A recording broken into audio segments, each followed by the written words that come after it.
Hello guys, मेरा नाम है रवि और स्टडी ग्लो में आपका बहुत बहुत स्वागत है।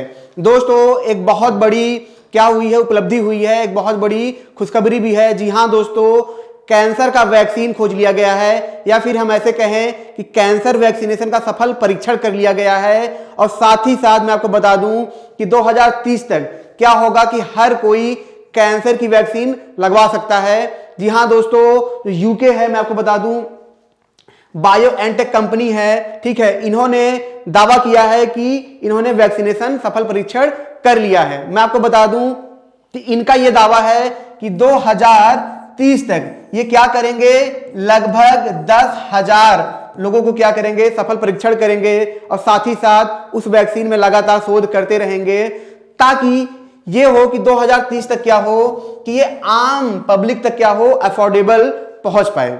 देखिए, वैक्सीन बनाना बहुत बड़ी बात नहीं है दोस्तों। वैक्सीन तो चलो मतलब बनाना बड़ी बात है, लेकिन अगर वो बहुत महंगा हुआ, मान लीजिए वैक्सीन बन भी गई लेकिन उसकी कीमत ही 10 लाख 20 लाख है, तो जाहिर सी बात है कि हर कोई इसे नहीं ले सकता है। जैसे कि मैं आपको बता दूं कि एक वैक्सीन अभी लॉन्च हुई थी 28.5 करोड़ में, ठीक है। अब ये वैक्सीन कौन लगा पाएगा, हेमोफीलिया की वैक्सीन थी, वह वैक्सीन कौन लगवा सकता है, नहीं लगा सकता, हर कोई तो नहीं लगवा सकता, शायद कुछ ही लोग हैं जो इस दुनिया में लगवा पाए। लेकिन अगर वही वैक्सीन की कीमत बहुत सस्ती हो जाएगी तो क्या होगा कि हर कोई ले पाएगा। आपको पता है कि मिलियंस में लोग हैं, ठीक है, लाखों करोड़ों तादाद में जो लोग हैं कैंसर से प्रभावित हैं, लेकिन उसका कोई इलाज नहीं है। इतना ज्यादा वो पैसा लगाते हैं क्योंकि आपको पता है कि जब इलाज नहीं तो उनको काफी वक्त उससे ग्रसित रहना पड़ता है, हॉस्पिटल का खर्चा, दवा का खर्चा देना पड़ता है, जिससे उनके घर तक बिक जाते हैं। तो ये बहुत बड़ी समस्या थी। आपको पता है कि कई सालों से इस पर क्या हो रहा था, लगातार रिसर्च हो रहा था, पर वैज्ञानिक सफल नहीं हो पा रहे थे। लेकिन ये एक ऐसा मोड़ है दोस्तों, मैं आपको बता दूं, जहां से कैंसर का ट्रीटमेंट हो सकता है। मैं आपको बता दूं कि 2023 के लास्ट सितंबर से क्या होगा, इसकी वैक्सीनेशन शुरू हो जाएगी, ठीक है, और 2030 तक लगभग 10,000 लोगों को लगाया जाएगा। ऐसा नहीं है कि जो सितंबर से शुरू होगा तो सबको मिलेगा, सिर्फ 10,000 लोगों पे एक तरीके से एक्सपेरिमेंटल फॉर्म में ये होगा ताकि ये देखा जा सके कि कहीं वैक्सीन लगने के बाद कोई दिक्कत तो नहीं आ रही है। जब 2030 तक ये पूरी तरीके से सफल हो जाएगा फिर आम लोगों तक ये पहुंचाया जाएगा। मैं आपको बता दूं कि इनका सबसे पहले जो इसका लैब डालेंगे, जो एक तरीके से डालेंगे, वो कहां पे होगा, लंदन में ही होगा, कैम्ब्रिज के पास, ठीक है दोस्तों।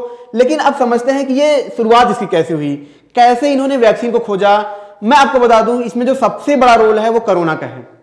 अब आप बोलेंगे कोरोना इतने लोगों को मार लिए, फिर ये कैसा रोल है, इसको मैं समझाता हूं आपको आसान भाषा में।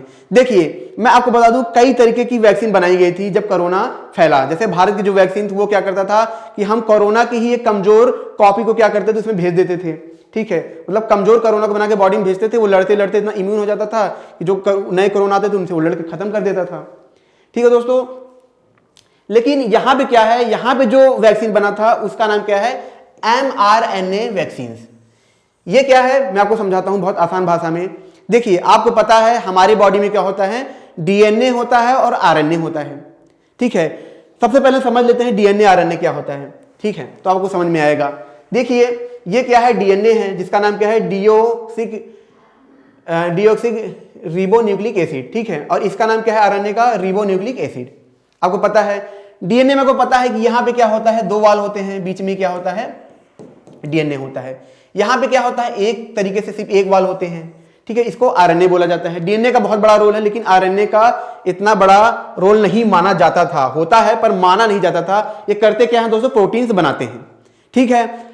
अब क्या होता है, जब कोई वायरस हमारे बॉडी के अंदर घुसता है, सबसे पहले हमारे प्रोटीन पे अटैक करता है और इससे क्या होता है, हमारी जो इम्यून सिस्टम है बहुत ज्यादा कमजोर हो जाता है, उससे लड़ नहीं पाता है। जब भी वायरस अचानक से घुसेगा हमारा इम्यून सिस्टम कमजोर हो जाएगा, उससे लड़ नहीं पाएगा। तो वैज्ञानिकों ने क्या किया, एक तरीके से जो आरएनए था, ठीक है, उसमें क्या ही, एम का मतलब होता है मैसेंजर, मतलब मैसेज देने वाला, ठीक है।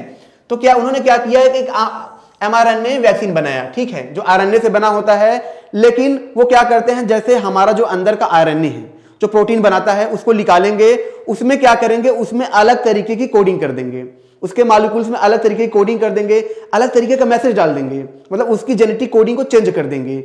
इससे क्या होगा कि जब ये आरएनए हमारे बॉडी में क्या होगा, वैक्सीनेट होगा, हमारे बॉडी के अंदर ये mRNA गया।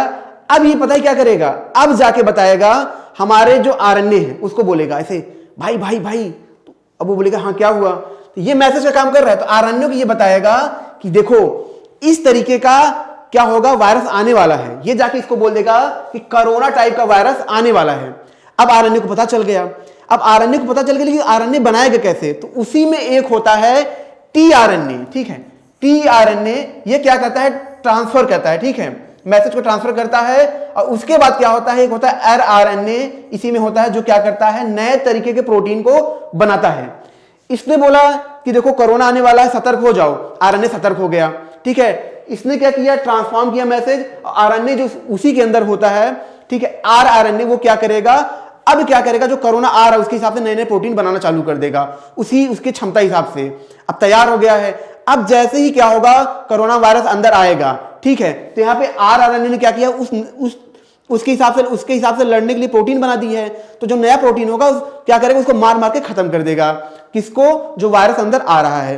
ये ऐसा है जैसे कि मान लीजिए घर में आप सोए हैं, कोई चोर आया, आपको पीट पाट के आपको सबका घर का सब पैसा लूट के लेके चला गया। लेकिन अब क्या है कि एमआरएनए आ रहा है, आया हमको बता दिया, अरे अरे रवि ऐसा है ना कि तुम्हारे घर में चोर आने वाला है। तो मैंने पूछा कैसा चोर आने वाला है, तो इसके पास मैसेज जो है इसने बताया इस साइज का है, ऐसा ऐसा है। तो मुझे पता चला अच्छा बहुत हट्टा कट्टा है, बहुत तगड़ा है। तो भाई अब जाहिर सी बात, पता है हाथों से तो मार नहीं पाऊंगा अगर दो चोर हैं, तो मैं क्या करूंगा, हथियार लाऊंगा। हथियार क्या है, एक नए तरीके का प्रोटीन है। यही प्रोटीन कौन बनाता है, आरएनए बनाता है। और जो प्रोटीन बन जाता है तो उससे क्या होता है, हम वायरस को खत्म कर देते हैं। ये सिंपल सी बात आपको समझ में आ गई होगी। लेकिन दोस्तों ये तो बात हुई कोरोना की, लेकिन जब वैज्ञानिक इस पे काम कर रहे तब उन्होंने सोचा कि जिस तरीके से हम एमआरएनए के द्वारा जब मैसेज देके हम क्या करते हैं, नए तरीके के प्रोटीन बनाते हैं, तो क्या अलग अलग बीमारियों के लिए हम अलग अलग मैसेज नहीं भेज सकते हैं उस आरएनए पे? तब उन्होंने क्या किया, एमआरएनए की कोडिंग में और भी चेंज किए, फिर और सारी बीमारियों को इन्होंने खत्म किया। आपको पता है बहुत सारी बीमारियां जेनेटिक होती हैं, मतलब हमारे पूर्वजों से आती हैं और उनका इलाज होना बहुत ज्यादा असंभव होता है। तो इन्होंने क्या किया कि इसके अंदर क्या किया, कोडिंग में चेंज कर दिया, ठीक है, उसके कोड में चेंज कर दिया, डीएनए में चेंज कर दिया। अब एमआरएनए फिर से वैक्सीन जब किया जाता है तो जो जेनेटिक बीमारियां हैं वो भी ठीक हो जाती हैं। मतलब जरा सोचिए ये कितना बड़ा चमत्कार है। जो जेनेटिक बीमारियां थी, जो अभी तक जिनका इलाज नहीं था, सिर्फ इसके द्वारा क्या होता है, वो भी ठीक हो जाती हैं। मैं आपको बता दूं कि जो एमआरएनए वैक्सीन होता है ये चेंज नहीं करता है आरएनए को, ये सिर्फ मैसेज देने का काम करता है। उसमें कुछ भी बदलाव वो अपने आप चेंज हो जाते हैं, ये खुद जाकर चेंज नहीं करता। इसकी यही सबसे खास बात है।